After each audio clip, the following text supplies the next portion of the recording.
आज हम लोग हाइट एंड डिस्टेंस, ऊंचाई और दूरी पढ़ेंगे। आज का क्लास यही रहेगा, हाइट एंड डिस्टेंस, जिसमें बेसिक क्लास चलेगा। इस बेसिक क्लास को देखना ना भूले। अगर इसको पूरा ना देखे तो हाइट एंड डिस्टेंस का एक भी क्वेश्चन आपसे नहीं बनेगा।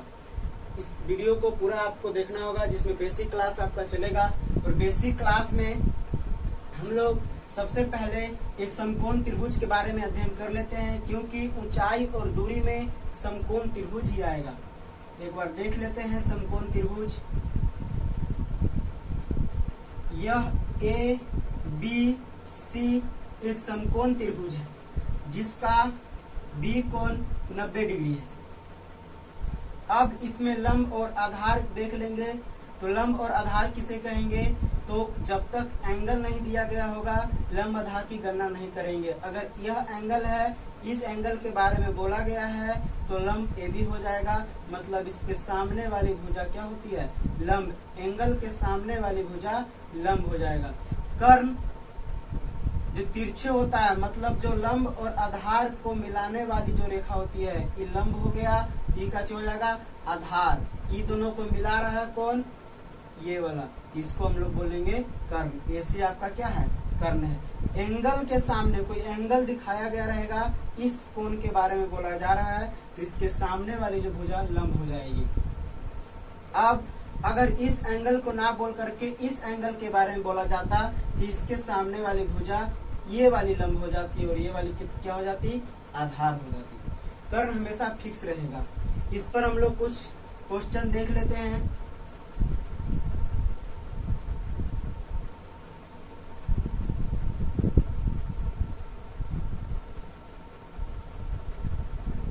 ए बी सी यह एक समकोण त्रिभुज है, जिसमें दे दिया 45 और ए बी दे दिया है 4। दूसरा क्वेश्चन भी देख लेंगे हम लोग।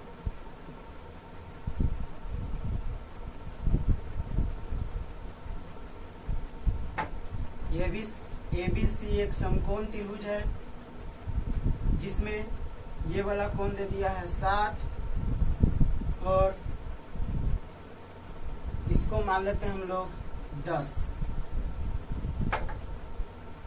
क्वेश्चन नंबर 3 देख लेते हैं।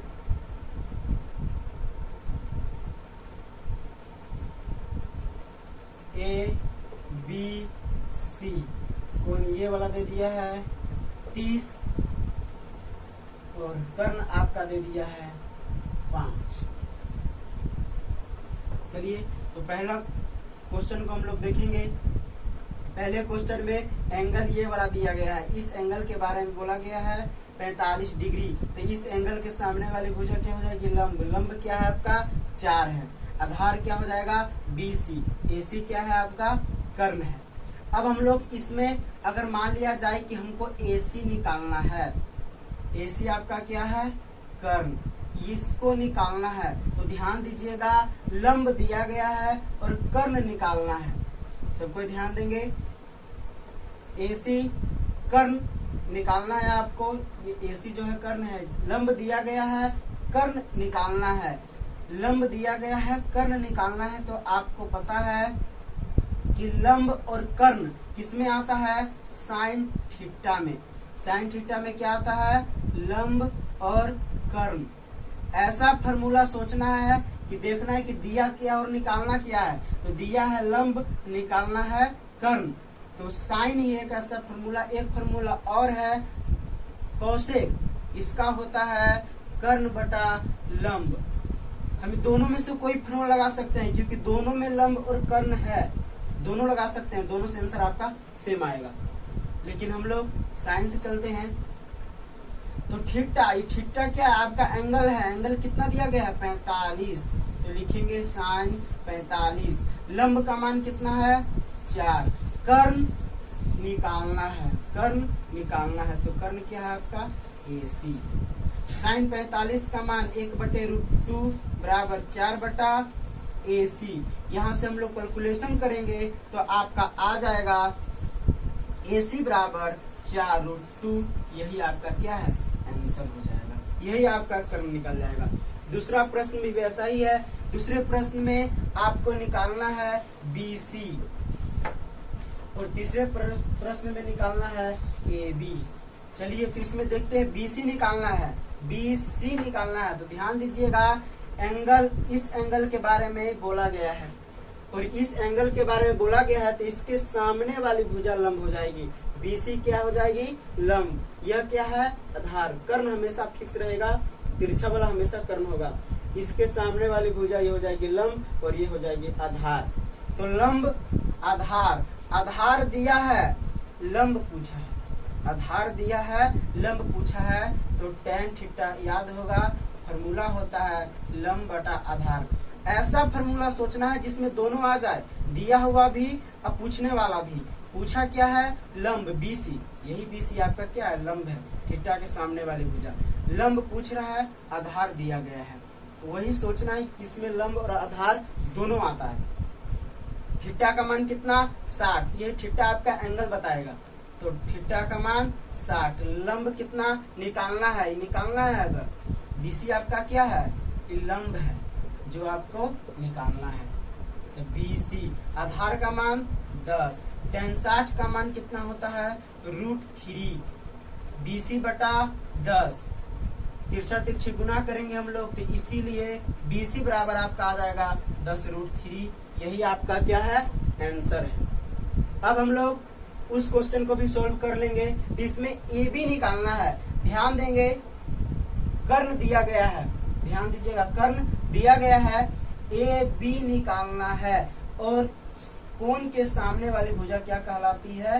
लंब, लंब कहलाती है। कोण के सामने वाली भुजा लंब कहलाती है। लंब और कर्ण, कर्ण दिया है, लंब निकालना है, कर्ण दिया है, लंब निकालना है। तो sin थीटा लगा सकते हैं, लंब बटा कर्ण। फिर से ध्यान दीजिएगा, अभी बताएं कि निकालने वाला और दिया हुआ दोनों आना चाहिए। तो निकालना है लंब और दिया हुआ है कर्ण, दोनों है लंब और कर्ण, किसमें? sin थीटा में आता है। तो थीटा का मान, एंगल, थीटा क्या? एंगल 30 डिग्री बराबर लंब निकालना है AB। AB क्या है आपका? लंब है। कर्ण कितना दिया हुआ है? 5। 37 का मान 1/2, AB बटे 5 हम लोग निकालेंगे, तो इसीलिए AB बराबर आपका आ जाएगा 5/2 अर्थात 2.5। अगर मीटर में यहाँ पर दिया रहेगा तो आंसर मीटर में आएगा, सेंटीमीटर तो सेंटीमीटर में आएगा।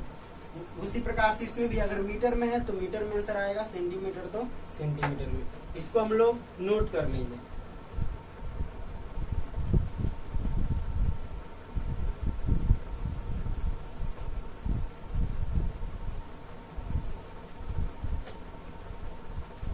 दो क्वेश्चन और देख लेते हैं।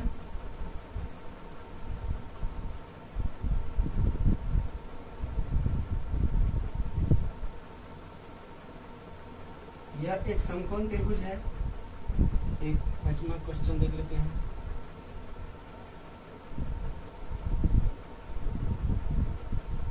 यह भी एक समकोण त्रिभुज है जिसमें आपका 4 और 4 दे दिए गए हैं। इसमें 6 और 3 दे दिया गया है। चलिए इसको नहीं, इसको मान लेते हैं 3। कर्ण बड़ा रहेगा हमेशा, इसको ले लेते हैं। हो गया। तो आपसे पूछेगा कि एंगल निकालिए, एंगल निकालना होगा। तो ध्यान दीजिएगा, एंगल कैसे निकलेगा। तो यहाँ पर हम लोग एंगल निकालेंगे। फिर मान लिया जाए कि पूछा आपसे tan C का मान कितना होगा, tan C पूछा है, तो tan C कैसे निकाला जाएगा। तो ध्यान दीजिएगा कैसे निकलेगा tan C का मान। tan का फॉर्मूला होता है क्या है? लंब बटा आधार, लंब बटा आधार। C के लिए है tan C, तो C के लिए लंब भी हो जाएगा, आधार ये हो जाएगा। तो लंब का मान भी 4 और आधार का मान भी 4। आ गया कितना? 1।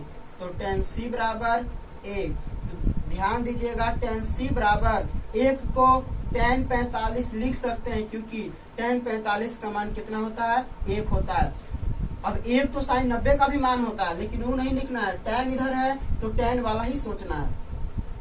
इधर tan है तो tan वाला। tan 45 का मान कितना आ गया आपका? 1 आ गया। अब tan से tan क्या हो जाएगा? कैंसिल। तो C बराबर आपका आ जाएगा 45 डिग्री आंसर। यहां से आपका tan C निकल गया। चलिए यहां से निकालते हम लोग साइन A का मान, सॉरी साइन C का मान निकालते हैं। तो साइन C का मान निकालेंगे तो साइन बराबर क्या होता है? लंब बटा कर्ण। लंब बटा कर्ण। साइन C, तो C के लिए लंब तो ये हो जाएगा और कर्ण तो रहबे करता है, उसमें कोई प्रॉब्लम नहीं है। चलिए तो साइन C निकालना है। लंब कितना है? 3। कर्ण कितना है? 6। काट देंगे 2 मरतबे तो 1/2। साइन C बराबर 1/2। अगर साइन है तो उधर भी साइन में ही सोचना है कि 1/2 किसका मान होता है। तो साइन C में वहां पर होता है साइन 30 का मान। साइन में ही सोचना है, जो इधर रहेगा उधर ही वो भी सोचना है। साइन से साइन कैंसिल, बच गया यहाँ पर C बराबर कितना आ गया? 30 डिग्री आंसर।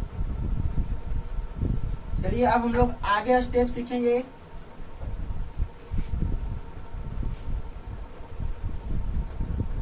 आगे हम लोग जानेंगे हाइट एंड डिस्टेंस में। अब मेन चलेगा आपका, यही मुख्य है, इस पर गौर कीजिएगा। आपसे हाइट एंड डिस्टेंस में पूछा जाएगा एक दीवार की ऊंचाई, एक मीनार की ऊंचाई, या एक चिमनी भट्ठा होगा। चिमनी भट्ठा जिसमें ईंट पकता है, ईंट बनता है, वही उस सब जिसका ऊंचाई पूछा उस सीधे सिर्फ पाई घिस देना, उसको बनाना नहीं है। यानी कि दीवार है तो दीवार बनाना पड़ेगा नहीं, एक सीधे लाइन खींच देना है। यही आपका पोल हो गया, दीवार हो गया, मीनार हो गया, मंदिर हो गया, पहाड़ हो गया, सब ऐसे ही आपका चलेगा। लेकिन ध्यान देंगे हम लोग पतंग। पतंग हमेशा कैसे उड़ेगा? तिरछा उड़ता है।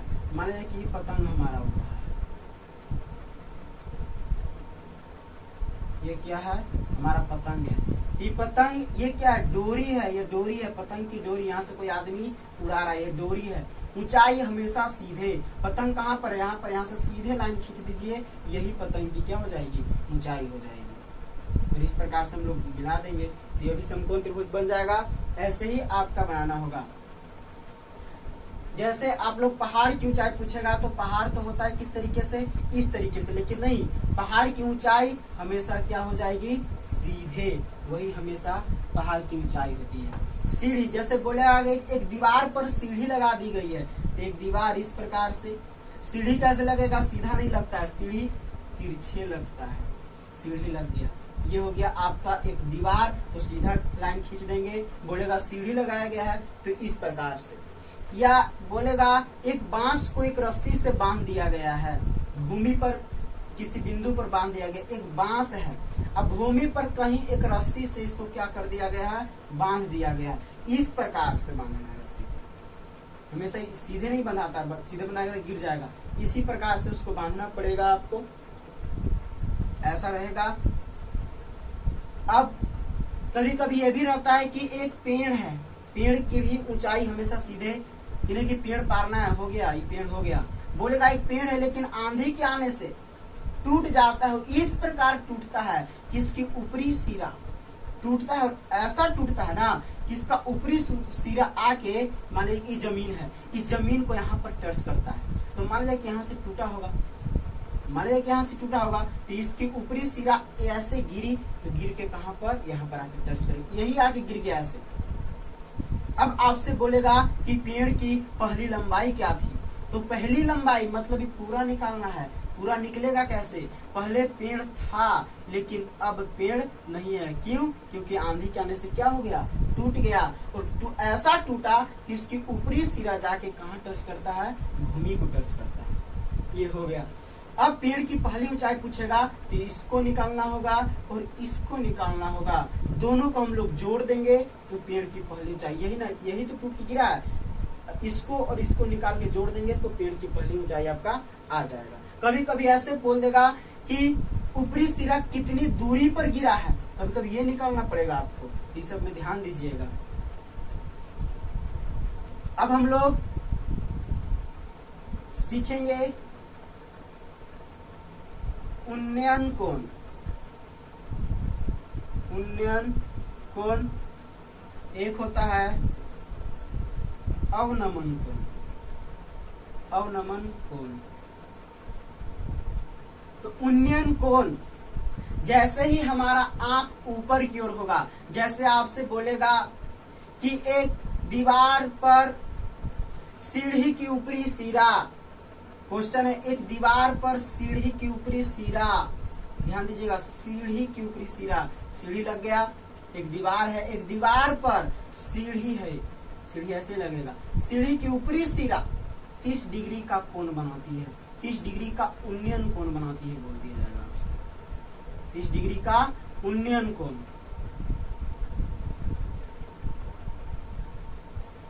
उन्नयन कोण कितना डिग्री का बनाती है? 30 डिग्री का। तो आपसे जैसे ही क्वेश्चन करेगा कि सीढ़ी का ऊपरी सिरा, तो आप कहाँ देखेंगे? ऊपर। कोण कहाँ बनेगा? आपके आंख पर, हमेशा आंख पर। जैसे आप किस चीज, हमेशा समझिए कि आंख पर ही बनता है। जैसे आपसे बोला गया कि सीढ़ी का ऊपरी सिरा, तो आप कहाँ देखिएगा इसको? सिरा जैसे ऊपरी बोला तो आपका आंख ऊपर चल जाएगा। जैसे ही एक आदमी मान लिया जाए कि बोलेगा कि एक आदमी पेड़ पर किसी बंदर को देखता है, तो आदमी तो जमीन पर रहेगा और पेड़ पर कोई बंदर उसको देख रहा है, आंख कहाँ गया? ऊपर। तो यहाँ पर आदमी का जो आंख है यहाँ पर बनेगा कितना डिग्री का कोण? 30 डिग्री का यहाँ पर बनेगा, ना कि यहाँ पर। आंख पर देखना है, कोई भी चीज बोलेगा तो आंख पर ध्यान देना है कि आंख किधर जा रहा है, जिधर जाएगा वहीं पर आपका।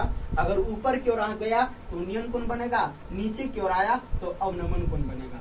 अवनमन कोण में देखिए कैसा रहेगा, जैसे बोल देगा कि आपको कि एक हवाई जहाज है, क्या है? हवाई जहाज है, नीचे किसी व्यक्ति को देखता है। हवाई जहाज पर भी कोई व्यक्ति है और नीचे मान लीजिए कोई नाव है, ये नाव है। कोई व्यक्ति नदी में एक नाव को देख रहा है, तो देखेगा तो एक रेखा बनेगा, जो सीधे में देखेगा। जैसे यहाँ पर आदमी है और यहाँ पर बंदर है, तो आदमी यहाँ से देख रहा है तो इसके लिए एक रेखा बनाया गया। उसी प्रकार से यहाँ पर आदमी है, नाव यहाँ पर है, तो देखेगा तो एक रेखा बनेगा। हवाई जहाज की ऊंचाई बताया कि ऊंचाई हमेशा क्या होती है? सीधे। ये हवाई जहाज की ऊंचाई हो गई, इसको मिला देंगे इस प्रकार से। और आपसे बोला जाएगा कि एक हवाई जहाज एक आदमी को देखता है, हवाई जहाज पर बैठा व्यक्ति नदी में एक नाव को देखता है, तो उसका अवनमन कोण 45 डिग्री का बनता है। अवनमन कोण बोला है, तो यहाँ पर देख हवाई जहाज कैसे जा रहा है? ऐसे, तो ऐसे पाई, हवाई जहाज ऐसे ही जाएगा, तो ऐसे जा रहा हवाई जहाज। और बोला गया है आपसे कितना डिग्री का कोण बनता है? कितना डिग्री का? 45 डिग्री का अवनमन कोण बनता है। तो अवनमन कहाँ बनेगा? इस पर, क्योंकि हमेशा अवनमन कोण जो रेखा होती है, देखने वाली जो रेखा होती है उस पर बनेगा। ई ना कि यहाँ तक ऐसे खींच देना है, यहाँ तक नहीं खींचना है, जो देखने वाली रेखा है ना उसी पर बनेगा। और उस आदमी के सीधे लाइन खींचने पर, जैसे यहाँ पर आदमी था, सीधे लाइन इधर कर दिए, देखने वाली रेखा यह थी, कर दिए। उसी प्रकार से आदमी सीधे इधर जाएगा, देखने वाली रेखा यह है, तो यहाँ पर आपका क्या बनेगा? कोण बनेगा। और कितना डिग्री बन जाएगा? 45 डिग्री। यह आपका अवनमन कोण। अवनमन कोण ऊपर बनता है, उन्नयन कोण नीचे बनता है, ये ध्यान दीजिएगा। अवनमन कोण जैसे बोल दिया गया कि पेड़ पर बैठा एक व्यक्ति नीचे बंदर को देखता है, अभी ऊपर आदमी चढ़ के बंदर को देख रहा है। तो आदमी देख रहा है तो आदमी के आंख पर, तो आदमी है तो इसके सीधे में आदमी है, तो आदमी का आंख यहीं पर होगा, 45 डिग्री का कोण अवनमन कोण बनेगा यहाँ पर ऊपर में। यही मेन है। अब इससे रिलेटेड हम लोग उस क्वेश्चन को देखेंगे।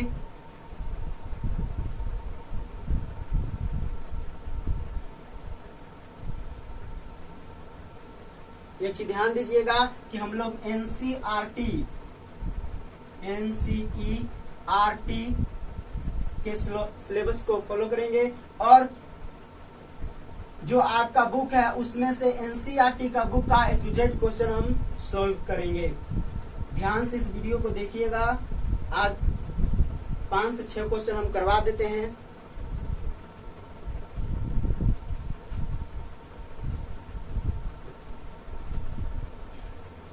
पहला क्वेश्चन, पहला क्वेश्चन है आपका कि एक मीनार के आधार से 30 मीटर दूरी पर स्थित भूमि के एक बिंदु से मीनार की चोटी का उन्नयन कोण 30 डिग्री है, तो मीनार की ऊंचाई ज्ञात करें।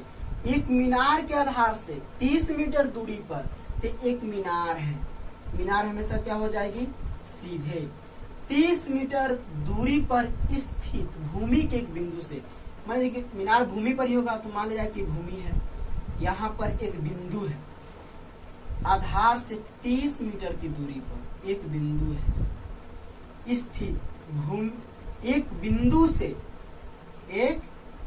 से मीनार की चोटी का उन्नयन कोण कहाँ बनेगा, हमेशा नीचे। तो उन्नयन कोण कितना डिग्री है, 30 डिग्री है। तो मीनार की ऊंचाई, चलिए मान लेते हैं ABC, मीनार की ऊंचाई आपको क्या करना है, निकालना है। तो ध्यान दीजिए, अब इसको बनाएंगे कैसे, तो पहले जो दिया गया है उसको लिख लेते हैं। दिया गया है कोण C और मान लेते हैं कि यह क्या है आपका थीटा बराबर कितना, 30 डिग्री। फिर दिया गया है आपका BC बराबर 30 मीटर और निकालना क्या है, AB निकालना है। अब ध्यान दीजिए, अब इस कोण यह बताया गया, अभी कुछ देर पहले बताए थे कि एंगल के सामने वाली जो भुजा होती है वो क्या होती है, लंब होती है, और जो नीचे क्या हो जाएगा, आधार कर्ण हमेशा तिरछे वाला है। एंगल के सामने वाली भुजा लंब और यह क्या है, आधार। अब ध्यान दीजिए, आधार दिया है, लंब पूछा है। तभी कुछ देर पहले बताए थे कि देखना है कि देने वाला और पूछने वाला दोनों है कि नहीं किस फॉर्मूला में। तो आधार दिया है और लंब पूछा है, तो tan थीटा में है, tan थीटा में लंब बटा आधार। बताए थे कि ऐसा फॉर्मूला लगाना है कि जिसमें लंब और आधार दोनों आए, लंब देने वाला भी और पूछने वाला भी आना चाहिए। तो tan थीटा एक ऐसा फॉर्मूला है जिसमें लंब आधार दोनों आ जाएगा। अब देखिए tan थीटा कितना आपका दिया गया है, थीटा 30 डिग्री। लंब निकालना है, लंब यही तो AB है, AB ही तो आपका लंब है जो ऊंचाई है, यही है ना, AB ही आपका ऊंचाई है जो एक प्रकार का क्या है, लंब भी है। तो लंब निकालना है। आधार, आधार कौन सा हो जाएगा, BC। आधार BC दिया कितना है, 30 मीटर, 30 लिख देंगे यहाँ पर। tan 30 का मान 1 बटे कितना हो जाएगा, √3 और हो जाएगा आपका AB बटे 30। तो यहाँ से आप AB निकालिएगा तो AB बराबर आ जाएगा 30 बटा √3। इसको जब कैलकुलेशन करेंगे तो हम बताए हैं पहले भी क्लास में कैसे करना है। देखिए इसको लिख सकते हैं 10 गुना 3 अब बटे √3, 10 या 30 वही हो जाएगा आपका। फिर AB बराबर, फिर वैसे ही करना है, 10 गुना 3 को लिख सकते हैं √3 गुना √3 और नीचे क्या है आपका √3, क्योंकि √3 में √3 से गुना करेंगे तो 3 आ जाएगा ना 3, और 3 में 10 से गुना करेंगे तो 10 या 30 फिर वही आ जाएगा। अब ध्यान दीजिए इस प्रकार से है तो एक √3 से एक √3 कट जाएगा, आ जाएगा आपका आ जाएगा कि AB बराबर 10√3 दिया गया है मीटर में, तो आंसर भी आपका आएगा मीटर में आंसर। अब हम लोग एक बार और समझ लेते हैं इसको। एक मीनार के आधार से 30 मीटर दूरी पर स्थित एक मीनार है, आधार हमेशा कम रहेगा नीचे। एक मीनार के आधार से 30 मीटर की दूरी पर एक स्थित भूमि के एक बिंदु से, भूमि पर कोई बिंदु है, से मीनार की चोटी का उन्नयन कोण कहाँ बनेगा, नीचे। उन्नयन कोण मीनार की, क्वेश्चन में समझिएगा, बोला गया कि मीनार की चोटी का, जैसे ही चोटी बोलेगा तो आपका आंख ऊपर जाएगा, ऊपर जाएगा तो ऊपर जाएगा तो मतलब आप नीचे हैं तो आपके आंख पर बनेगा उन्नयन कोण। तो यहाँ पर आपका बन रहा है उन्नयन कोण 30 डिग्री है। तो मीनार की ऊंचाई ज्ञात करें, यही तो मीनार की ऊंचाई बताते हैं, जो सीधे रहता है वही क्या है, मीनार की ऊंचाई। तो जो दिया गया उसको लिख लेते हैं। कोण C दिया गया है, मान लेते हैं कि थीटा है बराबर 30 डिग्री। BC दिया गया है 30 मीटर। AB यही ऊंचाई आपको क्या करना है, निकालना है। देखिए अब इसके सामने वाली भुजा लंब हो जाएगी, यह आधार और लंब और आधार किसमें आ जाएगा, tan थीटा में। tan थीटा में आ गया, इस पर tan थीटा का मान कितना है 30, लंब क्या है ए बी, आधार कितना है BC, यही आपका BC क्या है आधार 30 मीटर। कैलकुलेशन कर देंगे तो आपका इस तरीके से यहाँ पर आ जाएगा। अब हम लोग दूसरा क्वेश्चन पर देखेंगे। अब हम लोग दूसरे प्रश्न की ओर देखते हैं। दूसरा प्रश्न कैसा है, तो उस पतंग की डोरी की लंबाई मालूम करे। क्या निकालना है, ध्यान दीजिएगा। उस पतंग की डोरी की लंबाई जो पृथ्वी तल के साथ 60 डिग्री का कोण बनाती है एवं पृथ्वी से पतंग की ऊंचाई 60 मीटर है। ध्यान दीजिए क्या क्या बोला गया है। उस पतंग की डोरी की लंबाई, तो चलिए पहले डोरी कर लेते हैं। तो पतंग तो ऐसे ही उड़ेगा। यहाँ पर मान लिया कि पतंग है,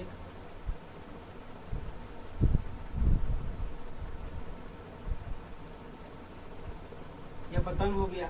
यह डोरी की लंबाई, इसी को निकालना है जो पृथ्वी तल के साथ, आदमी को यहीं पर उड़ा रहा होगा, यहाँ पर कोई आदमी होगा वही उड़ा रहा है, माने कि पृथ्वी है।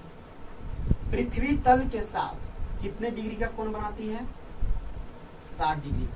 देखिए जो पृथ्वी तल के साथ, पृथ्वी तल हो गया के साथ कितने डिग्री का कोण बनाती है, 60 डिग्री का। एवं पृथ्वी से पतंग की ऊंचाई, पृथ्वी से पतंग की ऊंचाई, ऊंचाई हमेशा क्या होगी, सीधे, पहले बता चुके हैं। अब हो गया पृथ्वी, यही तो पृथ्वी है, यहाँ से पतंग की ऊंचाई कितना दिया गया है, 60 मीटर, इतना दे दिया गया है। आपसे पूछा क्या है, डोरी की लंबाई, यही है डोरी। अब हम लोग पतंग को हटा देते हैं। A B C कितना डिग्री, 90 डिग्री। समकोण बनेगा 90 डिग्री, सीधे है तो समकोण बनवे करेगा।